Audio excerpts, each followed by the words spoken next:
Jai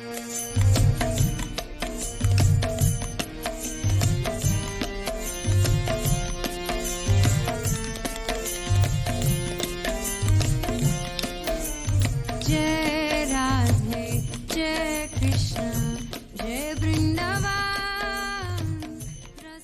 Hare Krishna, eu sou Shri Damodara e esta é a quarta videoaula do primeiro módulo do curso de Bhakti Yoga de Nova Gokula. E vamos conversar um pouco sobre o Parampara, que etimologicamente vem do sânscrito e quer dizer sucessão discipular. Na tradição védica, nós só aprendemos algo se for amparado e recebido e sustentado por um mestre genuíno, por um mestre autêntico. Então, o Parampara são os elos que foram formados por mestres e discípulos. Mestres e discípulos, e essa corrente perpassa o tempo incólume. O conhecimento védico é comparado a um fruto maduro, e esse fruto é recolhido por uma pessoa que realizou a verdade, que é o que Krishna fala no Bhagavad Gita, no capítulo 4, verso 34, Tattva Dashinaha, ou seja, um vidente da verdade, aquele que viu a verdade. Então esse mestre recolhe esse fruto maduro e vai passando de mão em mão através do seu discípulo, que se torna mestre, passa para o seu discípulo e assim sucessivamente. Uma das características do guru autêntico, guru genuíno, é que ele não tem um coração propenso a criticar os outros. Algo aparente simples, porém altamente complexo. Então o seu coração está livre da propensão de criticar os outros. E existem outras qualidades também que configuram aí esse mestre autêntico. Na nossa tradição, sabemos que os nossos sentidos, eles são ferramentas úteis para adquirirmos conhecimentos e interagirmos com o mundo externo. Porém, o conhecimento que nós adquirimos através dos nossos sentidos, ele é imperfeito. Nós vimos isso com a aula do Ramaputra. Agora, como adquirir conhecimento perfeito? É o conhecimento védico e ele é passado por um mestre autêntico, um mestre que realizou a verdade, um Tattva Dashinaha. E esse conhecimento é passado através do som, Shabda, Shabda Pramana, o som transcendental que é a Paurusheya. Ele não é produzido por uma pessoa cujos sentidos são imperfeitos. O conhecimento védico é Shabda Pramana, porque ele é um conhecimento perfeito e vem do próprio Deus. Agora, quando nós falamos na sucessão de mestres-discípulos do Parampara, nós temos vários nomes que podem ser elencados ao longo da história védica, que remontam a um passado antiquíssimo. Mas nós vamos remontar algumas personalidades que apareceram na transição da era de Dwapara para Kali Yuga. Em seguida, nós vamos elencar alguns nomes aí que apareceram já em termos de séculos atrás. Então, o primeiro nome que a gente pode falar é Narada. Narada é considerado o sábio entre os deuses. Ele é mestre espiritual, ele foi mestre espiritual de várias personalidades na história védica, certo? E ele também é mestre do próprio Vyasadeva, que é considerado a encarnação literária de Deus. Vyasadeva compilou o único Veda, ele tirou da fase ágrafa e oral e trouxe para o plano escrito. E no princípio havia um único Veda, e ele dividiu o Veda em 4, Yajur, Sama, Atharva e Rig. Vyasadeva também é outro nome. Então nós falamos em Narada e mencionamos Vyasa. E outro nome que a gente pode rememorar também do passado védico, na transição de Dwapara para Kali Yuga, é Parikshit. Conta a história védica que o rei Parikshit foi protegido quando ainda estava no ventre da sua mãe. Um guerreiro poderoso, Ashwatthama, havia liberado no término da guerra de Kurukshetra uma arma que era invocada por hinos para dizimar ali a vida da mãe de Parikshit e dele próprio, né, que era o Tara. Porém, o Senhor Krishna, ele entra no ventre de Uttara e protege com sua energia o feto, e então nasce Parikshit, que foi neto de Arjuna. Conta também a história que o rei Parikshit uma vez cometeu um erro, e ele pagou caro por isso, mas também foi a sua salvação. Ele estava andando numa floresta e entrou no eremitério. O Brahmani com o qual ele se encontrou estava em meditação profunda e não lhe prestou os devidos respeitos. Então o rei Parikshit pegou uma cobra morta da floresta, enrolou no pescoço do Brahmana. O filho do Brahmana o amaldiçoou a morrer dentro de um período de 7 dias.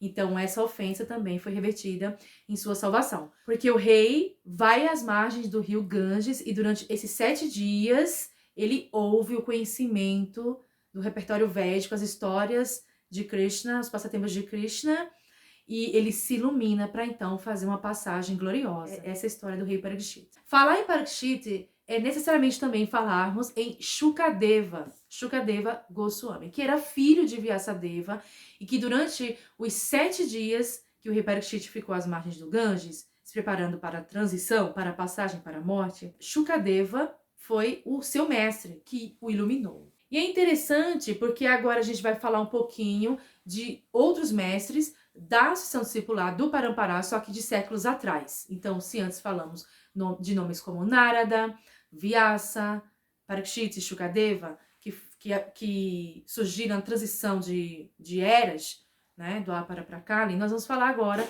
de mestres da sucessão discipular de séculos atrás. Então, nós temos aí um representante que não pode deixar de ser mencionado, que é o Madhvacharya. Então, Madhvacharya, ele aparece aí no século XIII, início do século XIV, e ele vem propor uma reflexão que se opõe ao pensamento monista de Shankara. Então, para Madhva, a alma não deve tentar se fundir no espírito total, no espírito o espírito divino, Brahman. Para Madhva, a Atma é distinta do Brahman e eles permanecem como pessoas eternamente, tanto a Atma, a alma, como Deus. Eles são pessoas distintas, diferente do que apregou o pensamento monista de Shankara. Em seguida, aqui no século, ainda no século XIV, nós temos outro representante da tradição, que é Madhavendra. Então, Madhavendra, ele traz, ele revigora uma tradição que se chama Artha Vigraha, que é a adoração a formas de deidade. E conta a história que ele teve uma relação muito íntima com uma deidade chamada Gopinata. No século XV, nós temos aqui 6 representantes também muito fortes, cujos nomes não podem deixar de ser mencionados, que são os 6 Goswamis de Vrindavan, que foram contemporâneos de Chaitanya Mahaprabhu, o grande avatar dourado que traz o canto congregacional de Sankirtana para esta era de Kali Yuga. Então, os 6 Goswamis são Rupa, Sanatana, Raghunatha Bhatta, Raghunatha Dasa, Diva e Gopala Bhatta. E eles, assim, fizeram um trabalho de pesquisa e de registro dos ensinamentos de Chaitanya Mahaprabhu e de fortalecimento da literatura védica ancestral. Então, eles vêm justamente para reforçarem a tradição da Bhakti Yoga. Bem, em seguida, não podemos deixar de citar 2 nomes que também estão intimamente ligados, que são Lokanatha e Narottama. Conta a história que Lokanatha era um Goswami, um sannyasi recluso e não aceitava discípulos. Porém, Narottama, que era filho de uma família abastada, renuncia às riquezas da família e segue no caminho na cena de Bhakti, né, como um Goswami. Só que ele precisa de iniciação, ele precisa passar pelo processo iniciático. E ele escolhe Lokanatha como seu mestre. Mas Lokanatha, todos sabem, não aceitava ninguém. Para poder ser aceito, Narottama, ele se submete a um processo de humildade extrema, em que diariamente ele passa a lavar e a perfumar a latrina, o banheiro de seu mestre. Lokanatha, seu futuro mestre.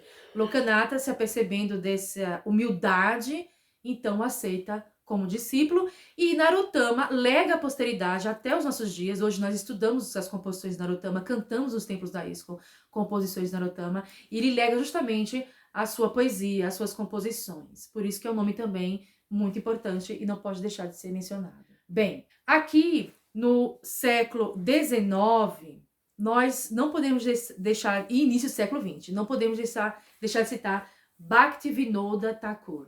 Bhaktivinoda Thakur era um magistrado indiano e presidente do templo de Jagannath Puri. E ele também era um escritor profícuo, escreveu muitos livros e, inclusive, conseguiu, através de suas publicações, enviar alguns de seus manuscritos para bibliotecas na Europa. Então, Bhaktivinoda Thakur, ele queria encontrar um caminho em que pudesse evidenciar Bhakti Yoga não como um culto restrito à Índia, mas como algo universal que também pudesse ser praticado no Ocidente. E Bhaktivinoda Thakura foi o pai de Bhaktisiddhanta Sarasvati Thakur, que foi um poderoso mestre pregador da consciência de Krishna e que também publicou revistas e periódicos e os distribuiu amplamente. Bhaktisiddhanta Sarasvati, por sua vez, foi o mestre espiritual de A.C. Bhaktivedanta Swami Prabhupada, que instituiu a nossa ISKCON num âmbito internacional. E aqui também, para citarmos um dos mestres nessa associação discipular, contemporâneos e que está vivo na atualidade, podemos lembrar de H.D. Goswami, que é discípulo direto de A.C. Bhaktivedanta Swami Prabhupada e que é o proponente do projeto Krishna West. Então, quando nós falamos em qualificações do mestre e do discípulo, o que nós podemos citar de acordo com as escrituras? Qualidades do mestre fidedigno. Ele só fala de Krishna e assuntos relacionados a Krishna. Ele nunca apresenta algo que não se encontra na literatura védica. Ele nunca contradiz os sadhus, as pessoas santas. Lógico que nós poderíamos ter citado muitos outros nomes de gurus contemporâneos e que estão dentro do Parampara, da sucessão de mestres e discípulos. Porém, citamos apenas H.D. Goswami em decorrência da relevância do seu projeto Krishna West. Convido a todos a se aprofundarem no nosso manual. Muito obrigada. Hare Krishna.